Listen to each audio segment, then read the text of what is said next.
He had gone very still. Marin watched it happen, the way the news moved through him, visible as weather crossing open ground.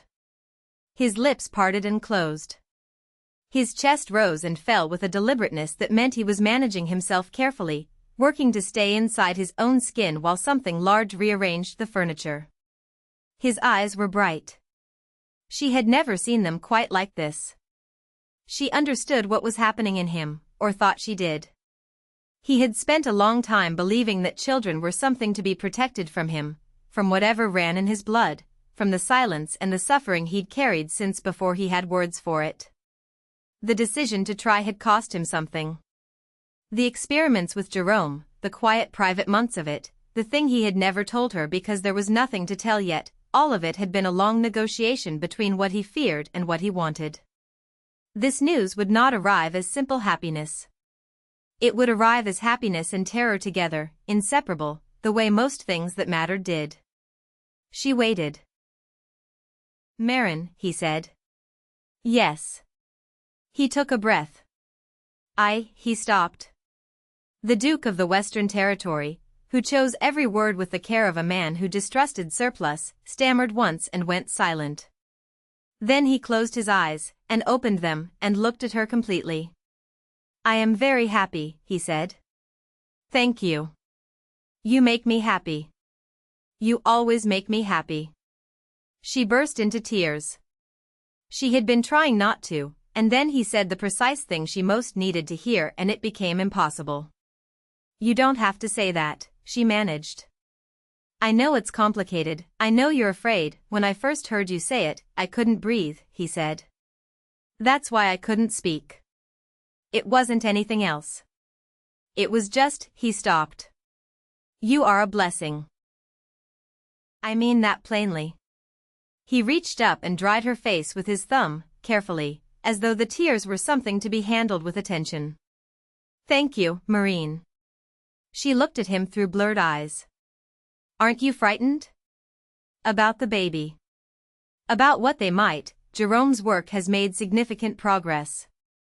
The capacity has been reduced considerably." His voice was steady. "The treatment will be complete before the birth." "I'm certain of it." "Truly?" "Yes. We trust Jerome." A pause. "With reservations." "But yes." She laughed, wet and shaky. "So the baby won't suffer the way you did?" "That is what we are working toward." His hand moved to her face again, gentler this time. "Don't worry." She nodded. She was still crying, but the quality of it had changed, less grief, more something that didn't have a clean name. Relief, maybe. Or gratitude. Or the feeling of having carried something heavy for a long time and finding that someone else had been carrying it alongside you the whole while. "Can I?" he hesitated, in a way she had almost never heard from him. "Can I hold you? Is that still, what? Is it permitted?" "To hold you." He looked at her with an entirely serious expression, and then his gaze dropped, briefly, as though performing a structural assessment. "My body is, I am not," he exhaled. "I don't want to cause any harm." Marin stared at him. "Gerard," she said. "My frame, we have been sharing a bed for 2 years. That was before there was," he gestured, wordlessly, in the direction of her midsection. "The baby has been there for 10 weeks already." He went pale. Not slightly pale, genuinely, completely pale, the color leaving his face with the decisiveness of a curtain dropping. 10 weeks, he said. "Yes. We have been," he appeared to be running a mental accounting. "Day and night, we have been, yes." "Is it?" He was already standing. Already moving toward the door. "I need to ask the doctor." "Gerard, it's the middle of the night, this is urgent." Gerard, but he was gone, the door clicking shut behind him with the soft precision of a man trying very hard not to wake the household while clearly in the grip of a minor emergency. Marin sat in the dark room, alone with the single candle. And laughed until her stomach hurt. She lay back against the pillows and looked at the ceiling and said, quietly, to the room, "Congratulations on fatherhood, Mr. Gerard." Less than a minute passed. The door opened. "You're back," she said. He stood in the doorway. He had the expression of a man who had gotten 3 steps down the corridor and heard something that stopped him entirely. He cleared his throat. "I thought it was appropriate to say the same. To you." A pause. Before going. "Congratulations on motherhood," he said, a little stiffly, looking somewhere near her left ear. She had said it quietly. He had heard it anyway, because he always heard her. "Come to bed," she said. "Or I'll sleep in the guest room." He was back in bed before she finished the sentence. "I'll ask in the morning," he said. "Good choice." Hugging. "That's allowed?" "That has always been allowed." He reached for her and lifted her, in one careful motion, until she was resting against his chest instead of the mattress, her chin propped over his heart. "Gerard," she said, looking at him from this new arrangement. "If I lie on top, I might, you would not. The risk exists. The risk is very small. Small is not 0. He settled her more firmly against him, one large hand on her waist, and looked up at the ceiling with the expression of a man who had made a decision and intended to live by it. Like this. Until further notice.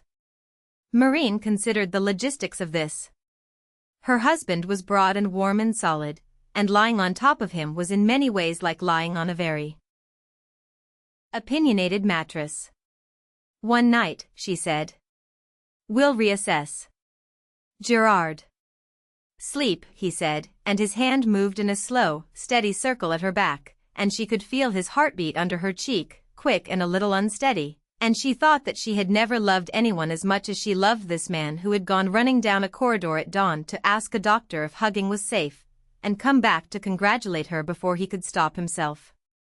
She closed her eyes. "Mr. Gerard?" You're going to be wonderful at this." He said nothing. But his heart beat faster, briefly, against her cheek. The report was trembling. Not significantly. A small, persistent vibration, as though the paper itself had developed a minor anxiety condition. Gerard noticed it on the second-page review and looked up. Olive was standing in his usual position, correct posture, attentive expression, the bearing of a man who took his function seriously, and was entirely absent. His eyes were focused on a point roughly 3 feet behind Gerard's head, and his hands, which were holding the report, were shaking. Gerard set down his quill. "Talk," he said. Olive startled. "Shall I read from the report, not the report? You've been standing there for 6 minutes without saying a word and the papers are making noise. What is it?" Olive's expression went through several phases in rapid succession. Composure. Conflict. The specific defeat of someone who has run out of pretense. "I am," he said, preparing to propose. Gerard looked at him. "To Cyrene," Olive added, unnecessarily. "I know who you're proposing to." He leaned back. "You're nervous." "I think I may actually die," Olive said, with perfect sincerity. "Not metaphorically. I think my heart may stop." "How did you do it?" You were so," he paused. "You were composed." Gerard considered this for a moment. "I wasn't," he said. "I was afraid she would say no." The fear of that was larger than the fear of asking. He picked up the quill again, considered, set it back down. When the prospect of not having something becomes worse than the prospect of failing to get it, the question becomes simple. Olive stared at him with the expression of a man receiving unexpected scripture. "That," he said slowly, "is the most helpful thing anyone has ever said to me.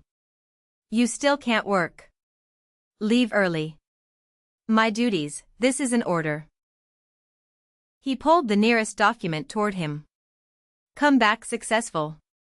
Olive stood up very straight. Something resolved in his face, the shift of someone who has been wavering and has chosen a direction. "Yes, sir," he said. "I will." He turned and walked to the door with the precise, effortful stiffness of a man who was concentrating so hard on not showing that he was nervous that he had temporarily forgotten how to walk naturally. His left hand and left foot moved at the same time.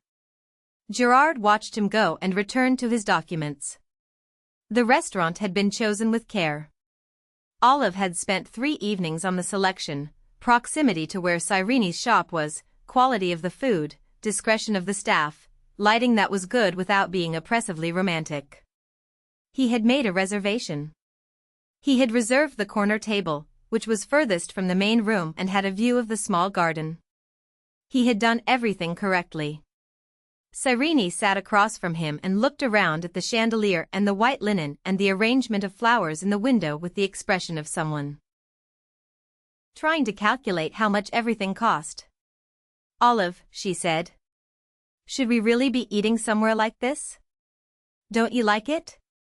"It's not that." She looked down at her shirt, black, simple, well-made but not formal. She dressed the way she always dressed, practical and clean, and she had not known this was the kind of restaurant that would make her wish otherwise.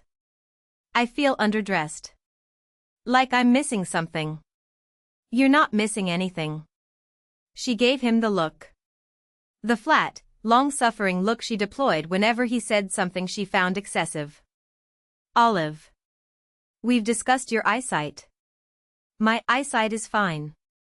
You should see a doctor." "Cyrene." He said her name in the tone he used when he wanted her to stop deflecting, which she recognized and which she did not, as a rule, enjoy, because it usually worked. "You look beautiful. You always do. I brought you here because I wanted tonight to be," he paused, "special." She looked at him. Something in his expression made her set down the menu. "Olive, Miss Cyrene?" A voice, from beside the table. A young woman with red hair and a silk fan, wearing the kind of dress that made Cyrene's black shirt feel like a costume. She was looking at Olive with the bright, proprietary friendliness of someone who had spotted an acquaintance and would not be deterred. Olive rose from his seat. "Miss Anna. I didn't expect to see you here. Is the Duke well?" She tilted her fan and glanced at Cyrene with a social smile. "Are you dining with a friend?" "With my girlfriend," Olive said, very clearly, with the faint frown of a man correcting something that was not ambiguous. "Oh." The fan came up. "I'm so sorry, I didn't realize." Miss Anna looked at Cyrene properly for the first time. Clear features. A direct, watchful expression. Short hair, the deep purple of something that had decided against convention and was comfortable with the decision. Men's clothing, worn without apology. The fan moved in a slow, thoughtful arc. She smiled, made her apologies gracefully, and withdrew. Olive sat back down. He looked at Cyrene, who was looking at him with an expression he couldn't entirely read. "You called me your girlfriend," she said. "You are my girlfriend." "Just now." To her. "Yes." Cyrene was quiet for a moment.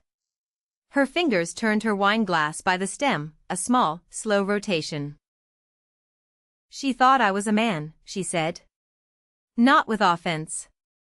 With the mildly interested air of someone noting a predictable outcome. "I know. You didn't explain." "It didn't need explaining." He looked at her steadily. "You're my girlfriend." "That's what I said. The rest is her own business." Cyrene looked at him for a long moment. Then she reached across the table and took his hand, and turned her eyes to the garden window, and said nothing. She didn't have to. Olive understood her the way he understood most things she communicated without words, the same way he'd learned to read the angle of her silence, the quality of her stillness, the specific difference between the quiet that meant "I'm fine" and the quiet that meant "don't make me say it out loud." This quiet meant, "Thank you." He exhaled. The restaurant moved around them, the soft conversation. of other tables, the gentle presence of the chandelier light, and Olive sat with her hand in his and thought about the small box in his jacket pocket and whether the moment was right, or whether he should wait until after the main course, or whether, actually, the question had already been answered somewhere earlier in the evening and he simply hadn't noticed. He looked at her profile. She was watching the garden, and she was still holding his hand, and she showed absolutely no intention of letting go. Olive reached into his jacket pocket.